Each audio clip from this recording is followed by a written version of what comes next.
নেপালের মতো একটা রাষ্ট্র এই যে কিছুদিন আগে 70 জন গণপ্রধানে শহীদ হয়েছে, কি কি পদক্ষেপগুলো নিচ্ছে দেখে ভাই হিংসা লাগতেছে যে এরা কি করতেছে ভাই।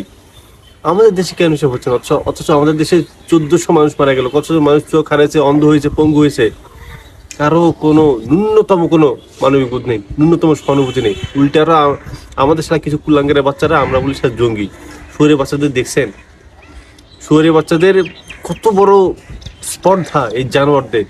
এই দেশের টাকা পয়সা লুটপাট করে দেশটাকে ধ্বংস করে দিল, দেশের অর্থনীতি। শুয়োরের বাচ্চাদের এখন বলে নাকি আমরা নাকি তার জঙ্গি। কত বড় জানোয়ার মাদারচোদেরা। আমাদের দেশের জনগণ হা করে থাকে, সব সালা চুপ। এটা ভাই আমাদের এটাই ডিজার্ভ করি। আসলে আমাদের দেশের স্বাধীনতা আমি ডিজার্ভ করি না, বুঝছেন? আমার যে স্বার্থপরে বড় স্বার্থপর, বুঝছেন? আমার তো অসভ্য বড় বড় একটা জাতি, নিকৃষ্ট একটা জাতি। আমরা লজ্জা থাকা উচিত আমাদের মধ্যে মানুষের। আমরা বেইমান, এতগুলো মানুষের রক্তের সাথে আমরা বেইমান করছি, গাদ্দারি করেছি।